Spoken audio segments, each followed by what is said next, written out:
All right.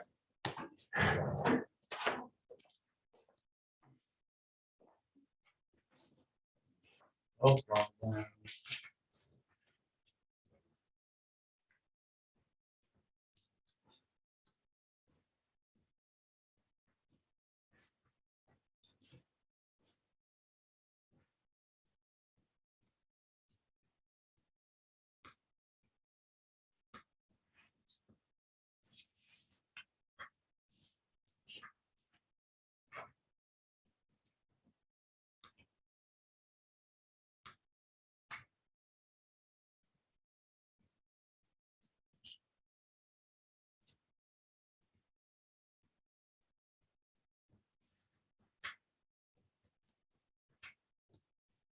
Oh, shit.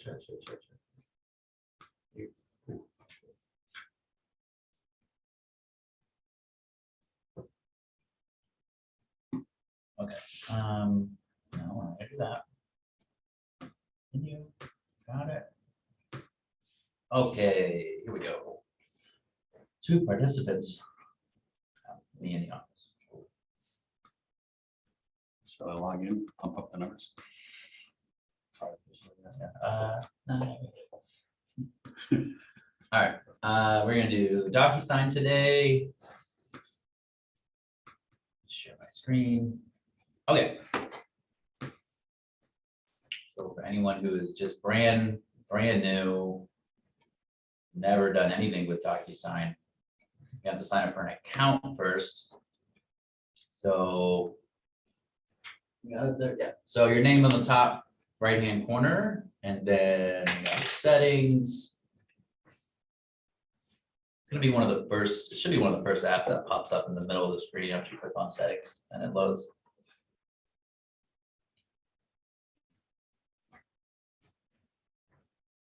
Instead of saying disconnect account, it'll say account this time for you if you haven't signed up. Enter in the email you want to use. It doesn't have to be your KW email. And it'll then send you a confirmation email back and forth, you know, when you sign up for stuff. And then you'll just come back to this screen and you just have to like confirm it essentially. And then you'll be all logged in and have access to forms. Maybe not all forms. No, you'll have all the forms you need for NBA to do business in Northern Virginia. So, so the first step to using Docusign is like how you'll log in. You won't necessarily log in directly through Docusign. You'll have to start an opportunity first. Okay. So let me go ahead and pick one here. We have an appointment coming up on Saturday with a new buyer. So we'll go to my opportunity. We got Miss Kebeb. I don't know. I haven't confirmed the pronunciation yet. All right. So when you log into your opportunity for the first time, you're gonna have all these different headers up here, details.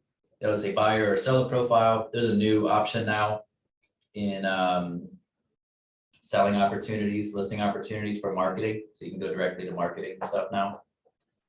But you're gonna go to documents and it's gonna look pretty blank here. You're gonna see a status drop down. You're gonna see start a transaction, custom folders, pick a checklist type. First thing you wanna do is pick a checklist type. Decide what you're doing here. I'm doing a residential VA deal.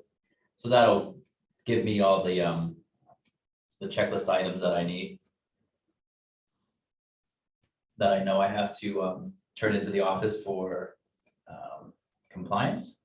But then to access Docusign, and what happens here is, so Docusign is an outside third party that partners with Command. They speak back and forth to each other. What you do in Command should feed over into Docusign. And what you do in Docusign, does it talk back to Command? You have the access to sync the transaction. Yeah, they're synced. I think it does for the most part. Most of the talking goes from Command talking over to Docusign, because that's the more beneficial side. So all of your contact details, like their emails and phone numbers, should get transferred over to their, which wasn't like that initially. So that took time. So you're coming in at a much better time than before. But to start here, we're just gonna, as you can imagine, we're gonna hit start a transaction. And what that's gonna do is it's gonna prompt us to log into our Docusign account. If you save the information on your computer, your email will automatically be popped in if you just give it a second. And like my password is saved. 'Cause I don't have time to be typing in passwords. Who has Who has time for that? who has time for that? Ain't nobody got time for that. No. Okay, so it's gonna take you directly to what's called we have these different headers up here. We have details. It's kind of similar to how the opportunity works with all the different pages here that we have access to. We have the details, documents, the people are the people involved in the transaction. In this case, it's a buyer, me, the agent, Brad, the broker, and then envelopes. And we'll get to what envelopes are in a minute. First thing I want to do is show you how to just pull in documents, right? That's what this is used for. And this is going to be a brand new buyer opportunity. So I don't need those initial buyer consultation, not consultation, but agreement documents. Essentially, I need all of these. I need the exclusive right to represent a purchaser, the ABA, useful information, and cyber notes signed by my buyer, approved by Brad.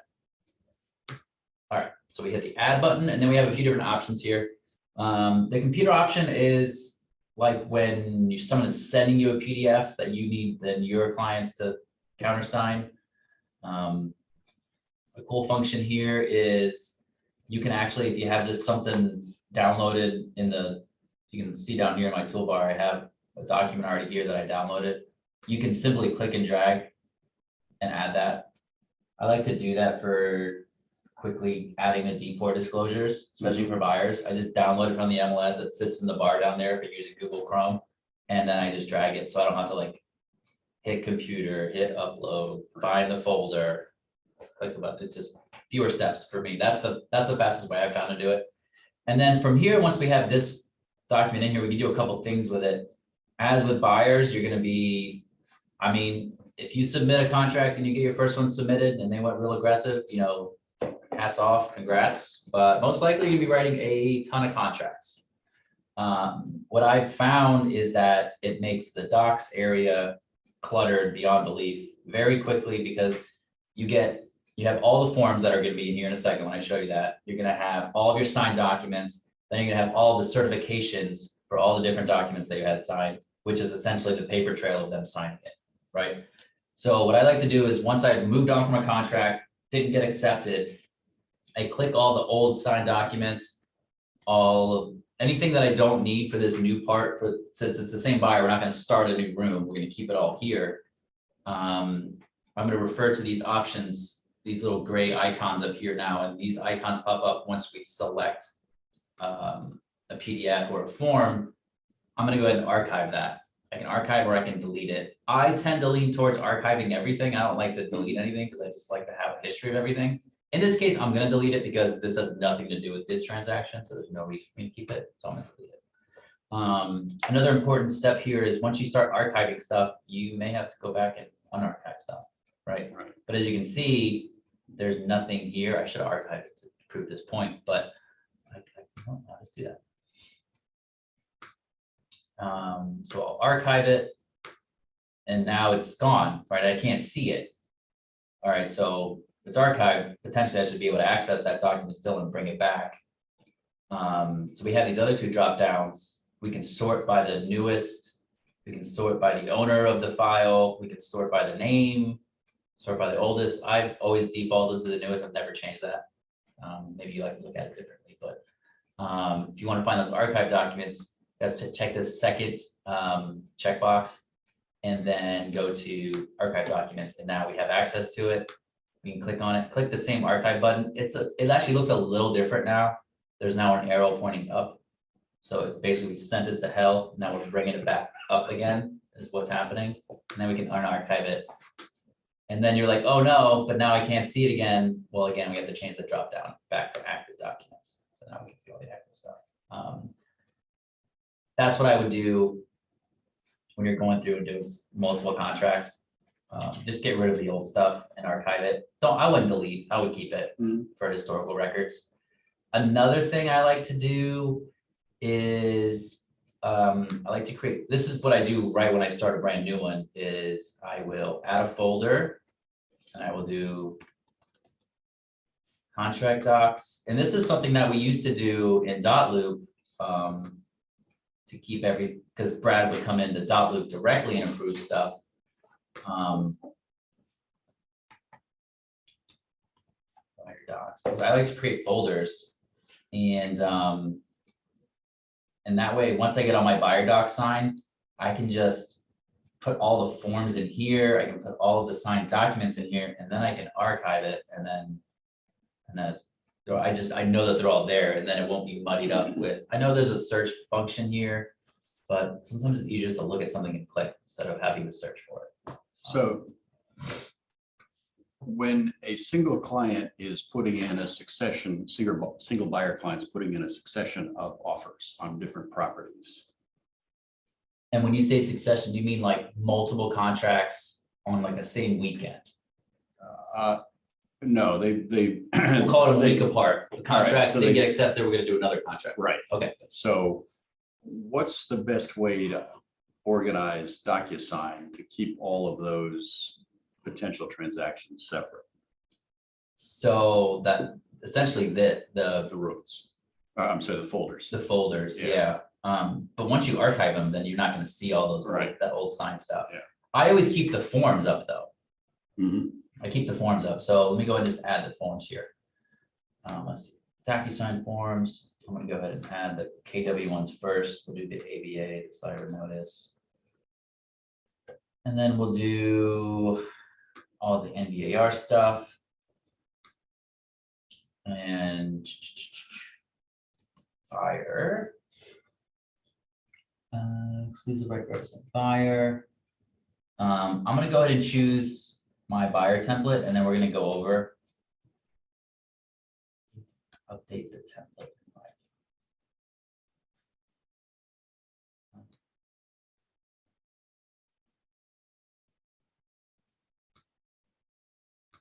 I put it on, and then. 1 second. I should probably do this afterwards.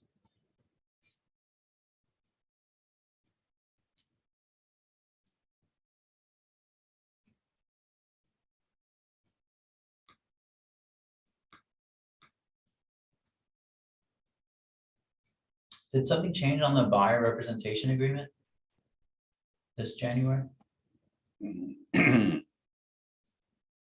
Buyer representation? Yeah. Don't think so, maybe some minor changes. Relocation permit. I don't remember anything changing on this one. Could be wrong.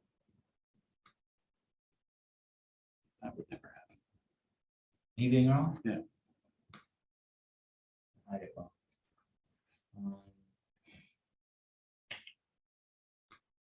We'll leave that there for now, because I want to make a point on the templates, because I think the templates are really important.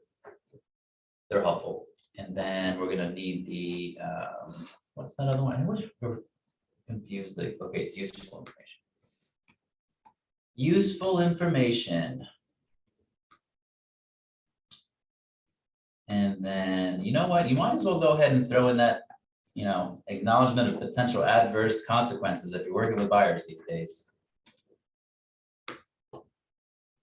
Might as well just have them sign it right during your buyer's consultation, because you're gonna be writing a lot of different types of offers, a lot of different variations of offers. And I think if you just get that thing signed up at the beginning and just say, hey, look, things might get a little squirrely and we may have to do some things that make you a little bit uncomfortable. And I want you to know that I'm going to advise you on what could happen here. But I also think that it's best that we sign this agreement just so you know Right. that I have let you know what could happen, but you're still agreeing that you're okay with some of those things that could happen. Yeah. Right. I think it's important to protect yourself. There's a couple times I wish I would have done it and nothing happened to me. Yeah. I didn't do anything wrong necessarily, but that doesn't mean that the client doesn't think he didn't do anything wrong. Yeah. I don't think that they think I did anything wrong either, but I'm just overly cautious. Well, and I think that's a good thing. And I also think, or I I bring that up very, very early in the relationship. Yeah. That, you know, Virginia is a caveat emptor state, and, you know, You're buying at your own, we as a team need to have, you know, eyes open, you know, all that good stuff. And this describes some of the things that could go south or sideways. I think so too. I think, yeah, going into everything with eyes wide open, basically. Yeah.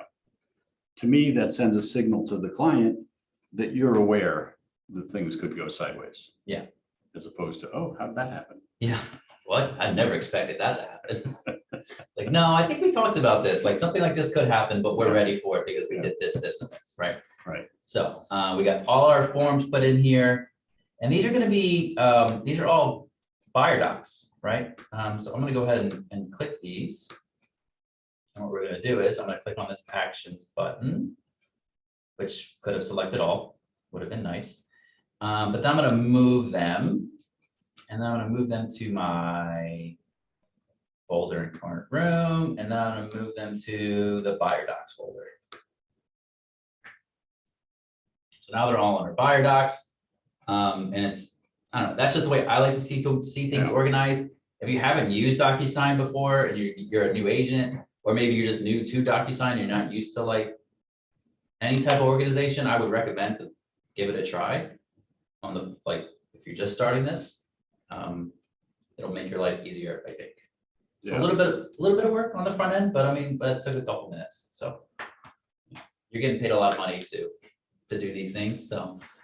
And we're gonna have new transaction fees now, so. Yeah, there we go. You're actually getting paid to do this. So I would recommend you doing it well. Okay. Let's see here. I think the next logical step here would be, let's talk about how to get now these documents sent to your client and get them to sign it, right? So I want them to sign all of these documents, right? But first thing we have to do is fill them out. So in order to do that, you just click on the document that you want to fill out.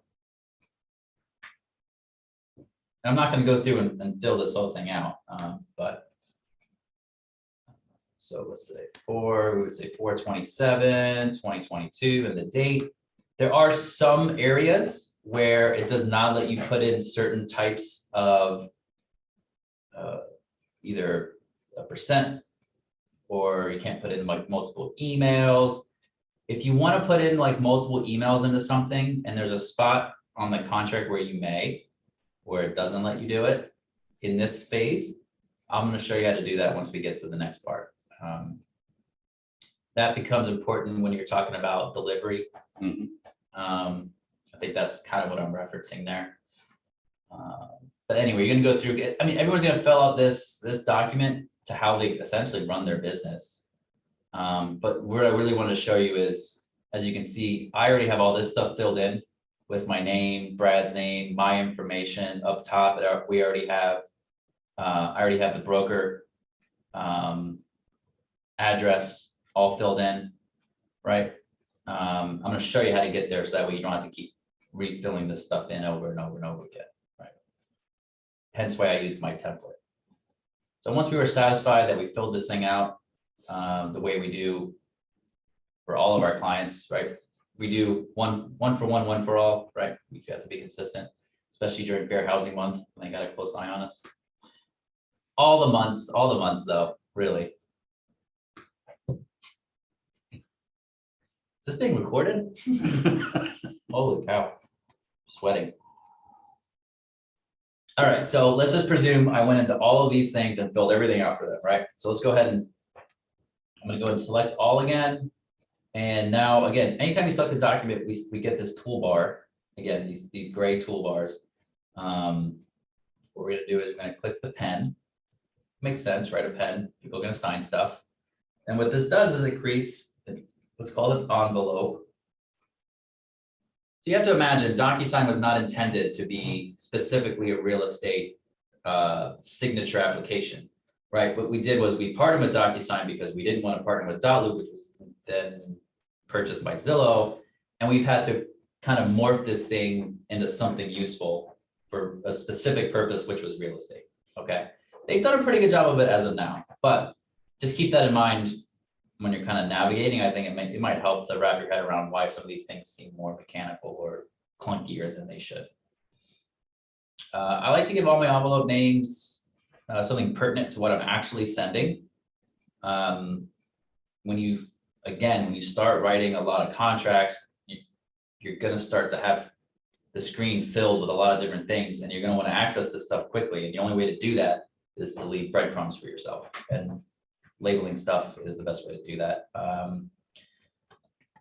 Buyer, see, as you can see, like I use the same format for just about everything. So this will be buyer agreement, and then I'm going to give the last name.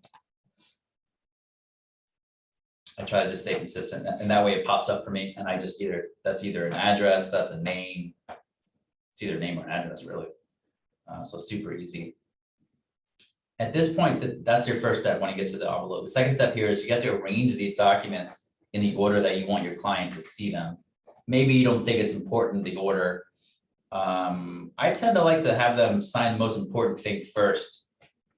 What I consider the most important thing first. Right. I guess everyone has their opinions, but I think we can all agree that the reason for sending this whole package of items is to get this buyer representation form signed. So that's got to go first, because that's what you're spending that consultation talking about, getting them to sign it. And this is just your follow through on sending them for signature. Probably the adverse consequences is going to come next. I'll say ABA, cyber notice, and then useful information. Obviously, it's not incredibly useful because it's the last on the list, but anyway, they should overpromise with the useful name there. I think that's Docusign's bad. I like to go ahead and make the email subject the same as I don't like to complicate it, the same as the envelope name. I copy and paste that. Okay, and then we get down to recipients. So these are forms, right? We're not sending PDFs to mark up a contract that was sent to us, or update a contract, or cross anything off, or add something to a PDF. These are forms. And the reason that's important is they are set up in a way that they will add all of the signature and initial boxes automatically. But the only way to do that is to use these pre-tag roles. All right, so when we're adding recipients to forms, we want to use pre-tag roles. And this is a buyer, so I'm going to choose buyer 1, and then I'm going to choose my buyer. And I like to set it to Brad at the same time for signature. So I'm going to choose buyer broker, and I don't have, Brad is not one of the options here, so we're going to have to write in. I need to get his email as the KW admin email. I don't know how to do that. Because that DS-service is probably like everyone's KW admin probably says that. Or maybe the Dulles service account, maybe I can get that changed to Brad's email. That would make it so much easier. I feel like I talked about this. I haven't followed through on it. That's probably my fault. Okay.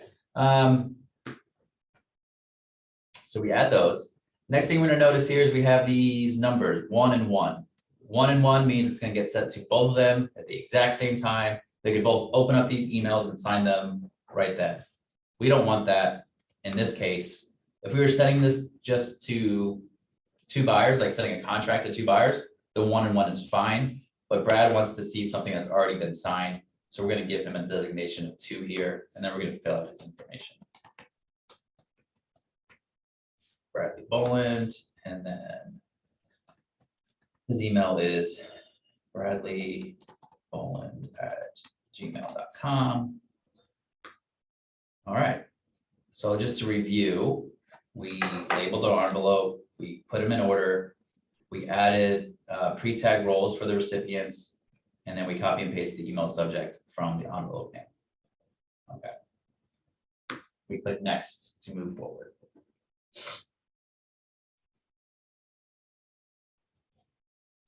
You didn't add an email message? I don't. Oh, okay. I have a handful of templates that I just. You can. I've noticed it's like when I look at the email, it's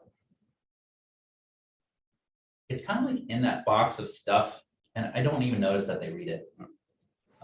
So I tended not to. I just let them, hey, I'm going to send it now. I'll send them a text. Yeah. They know what's coming. Mhm. That's how I do it. I would probably say it's probably best practice to probably add an email message, honestly, but it's a good point. I guess I just don't do it. I prefer the extra 10 seconds, I suppose. Okay, so now we can see, because we use the pre-tag roles, my client is in yellow, Brad is in blue. As you can see here, these are the two people that are designated to sign on these documents. Yellow and blue, right? So we have buyer where they should be, broker where they should be. And if you notice over here on the right in the preview, I can see that they all have, pardon me, they all have the designated spots to sign And that all auto populates because the way you selected. because it's pre-tag roles. Yes. Yeah, so how it works is when they're creating these templates, they're just putting in an open spot for a quote unquote buyer one. Right. So all we did was designate, I just created that buyer one was now my client. Yeah. So now it's just her information is associated with that That role. already Yeah. pre-added initial box. So if you want to make your own templates, it would be the same thing. So you would be assuming if you were to send this, if you're creating this template, as in there was no pre-tag role option, you would then be creating those roles. Yeah. So you wouldn't even have to call it buyer one or buyer two. You could call it B1, B2, and that's what you would select as the pre-tag roles Right. for that document. All right, so at this point, I'm just like double checking my work. Obviously, this isn't filled out all the way. I'm double checking my work. I'm double checking everywhere there's a space to sign. There's something there. Everywhere there's a space for a date, that's there. Acknowledgement of adverse effects, that looks good. These, oh, they do. They have the pre-tag role. This one does, yeah, okay. The cyber notice doesn't. So you gotta throw one on there. Date. And does the useful information? It does. It does. Right. So if I was happy with this, I would send it off. I just want to show you a couple of the different editing options here. So let's just assume that you wanted to add like another email. And again, the delivery spot on the sales contract is where you want to do that. You want to click on a little pencil here. And this allows you to add in text that can't be manipulated by your client. So if you were to do it from the text box from this location, you would then have to, see if I did this, I would have to make sure that I turned off required fields and made it read only. Yeah. So there's a couple of different clicks involved there. And then I could put the text in, so that way it's not editable by your client. Right. But to get around that and not have to go through those, again, that doesn't take long, but to make sure that you don't forget to do that, I would say this is more in a case where you might be adding and marking up a bunch of stuff, is you don't even want to introduce the idea that your client could manipulate something. Do it from the pre-fill tools, from the pencil. And then when you add the text box, it's literally, that's just, you don't have to change any of the permissions. You're gonna put text in there, it's gonna stay like that. Static. Yeah, exactly. Unchangeable. And that's the same with checkboxes, radial dials. You want to add their name. And for cross throughs, right? If you want to get rid of information. Keep in mind, you can change the color of these. I don't know why they default to red. So you can change it to black or green. No problem. I wish they gave you the option to see that, and this is where it's like, it's not a real estate specific application, is I think there should be an option to have the cross, right? Just to automatically put in a cross. At this point, you have to like make your own. Yeah, you can make one. Which is, I guess it's fine, but they never end up looking at. Fantastic. I mean, I guess it looks fine, but anyway, so you have to make your own crosses. What I would do though, then, if you had to make multiple ones, I would just copy paste. And you can do that. Easy copy paste functions, right? Control C, Control V. And you can do that with these as well. I like to do that with contracts. What's cool is when you copy something, it pastes to the exact same location on the following page. So what do I mean by that is, if I copy it from here, when I go and paste it down here, it literally pasted right where those two are. See, there's two versions of it. I think that's pretty cool. I don't know if that's on purpose or not. I don't know. Go with it. It does, so what I'm saying is it doesn't paste where your cursor is, where your arrow is, it pastes to the location on the page of the previous page. It tends to work out really good when you're filling out a sales contract, not filling it out, but adding in your initials for your clients. You can just copy and paste the initials from, and then on the first page, go to the second page, copy paste, third page, copy paste. Goes goes by really quickly. What else did I want to make a note here? We don't have to send this right away anymore. We have a send later function. So if I wanted to have this whole buyer presentation set up, I knew my meeting was from at 9 o'clock, ending at 9:30. I could have this thing up. I could do this thing on Friday afternoon. And I knew if I knew I was going somewhere after that meeting, I could have it to send later and say sending at 10 a.m. right after that meeting, and then it goes out like as promised. And it makes it look like, how did he even do that? He was in his car. Did he do it on his phone? That's my team. That's why you're paying an admin fee. Jesus, that guy's amazing. Army of people. He's incredible. You know, whatever the skill is that they would say. Anyway, you would hit send either now or send later. The send later is a newer function. I think it just came around like a month ago or so. So very cool. I'm going to discard this one, but that's. And then the last thing I want to touch on is templates, because I think it'll make your life a little easier.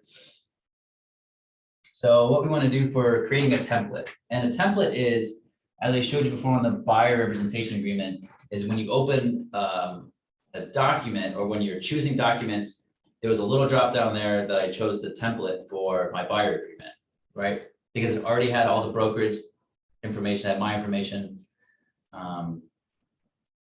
and so forth. So what you want to do is you want to go to My Docs at the very top of the room. And what we're going to do here is we're going to go to Form Templates. And then I'm going to go ahead and just create a new buyer one because there might be a new version of it.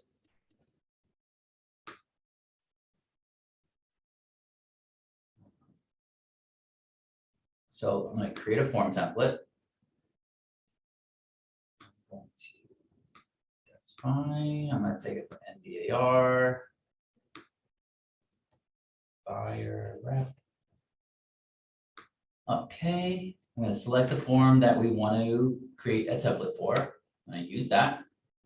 And then it's going to take us to kind of the screen that we were just on. It's going to look a little similar to it.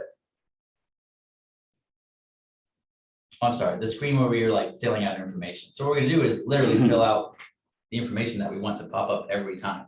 So the stuff that's always going to be in here is Keller Williams, Realty Dulles. And then the buyer's obviously going to change, but we're going to put the address of the office, 46111 West Lake Drive. Sterling. You can put Potomac Falls if you're feeling fancy. Virginia 20165. Phone number 703. Actually, this is the broker phone number, isn't it? Yeah. 571 313 5831. Yes, sir. And then email. What would be the email for the brokerage? Probably Brad's email. Yeah, I use Brad at KW. Bradley Poland at gmail.com. Okay. I always have a 0 here, so I'm going to go ahead and throw the 0 in there for the termination. The date is always going to be different, so I'm not going to put anything there. I don't do retainer fees.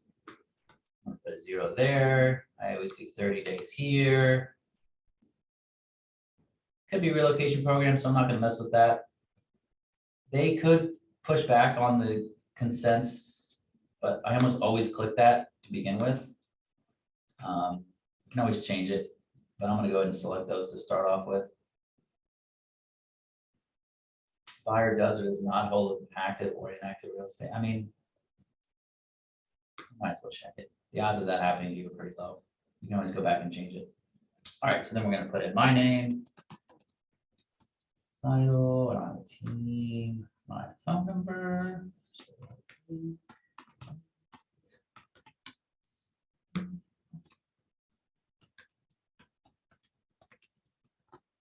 And I don't use faxes. For obvious reasons. Is it obvious? No. Brawley, that's not right. Friendly. Oh gosh, what is Brad's cell? You know, I don't feel the need to put his cell phone. Okay. Rattle it off for you. Do you have it? Yeah. Okay, what is it? It is 703-926. Loading.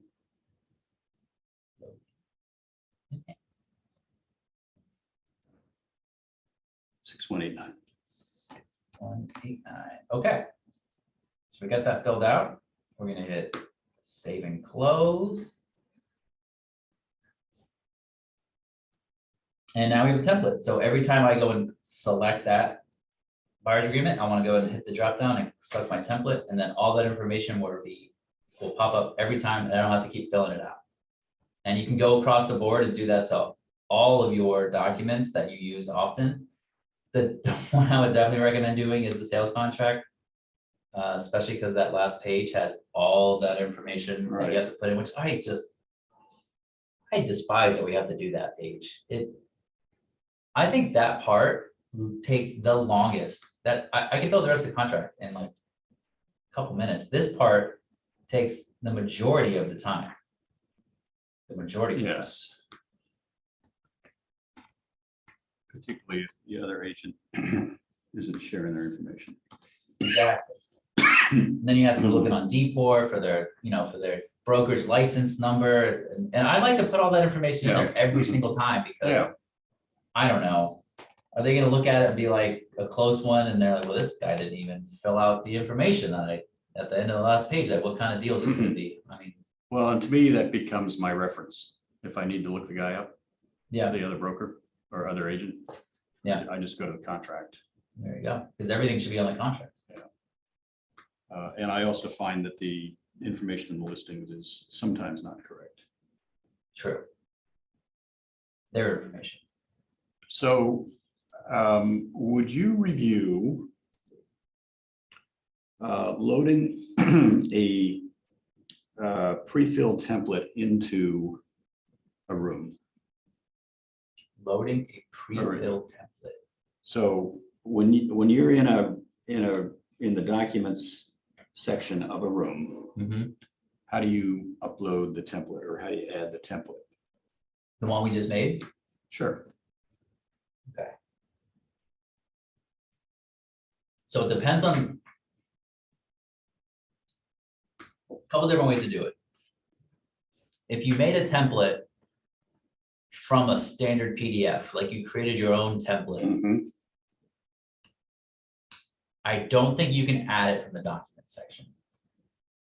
I think you have to do that from the envelope section. Okay. So if you uploaded a PDF and you made it into a template and you created a template out of that PDF, you're gonna need to make an envelope. And then what you do is one of the options here is use a template.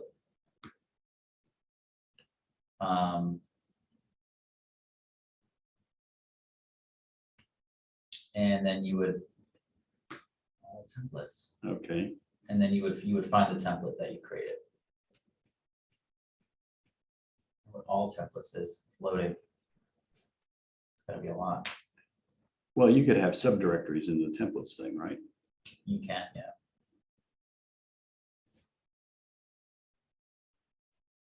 Oh, so it's the same. Okay.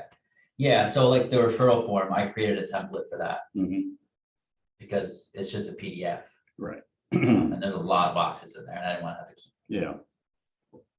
So instead of hand doing it, I just made a template out of it. So what I was getting at, when you're in the documents section of a room you cannot grab a template from there.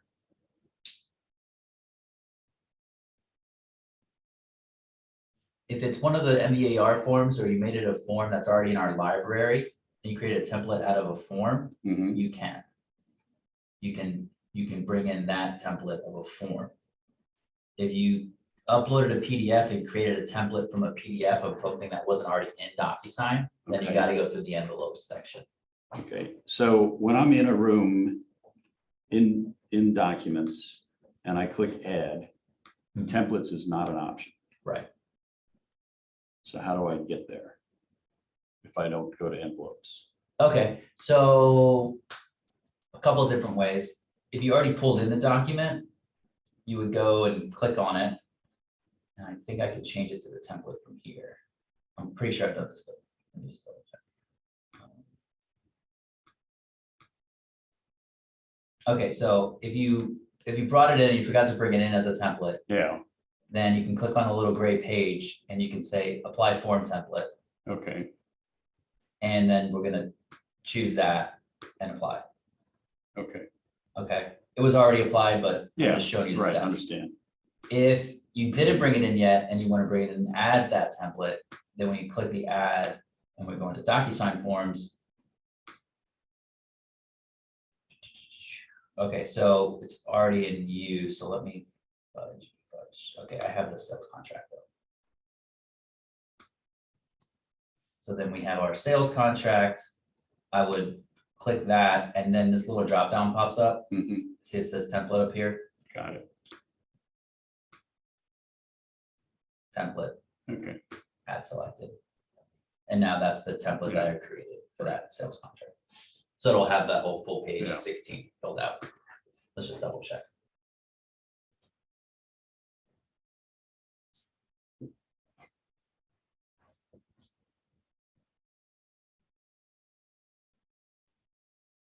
Yeah, it already has the KW Dulles in there. right, Let's see the. Yep. That's new. They shrunk the text to fit in the box. Usually it just like kept running Yeah. forever. We disappears. just ran into each other. It's like an Excel spreadsheet. Yeah. That doesn't have wrap text or whatever. So I'm gonna go ahead and end it here. So for reference, you can go back and forth and.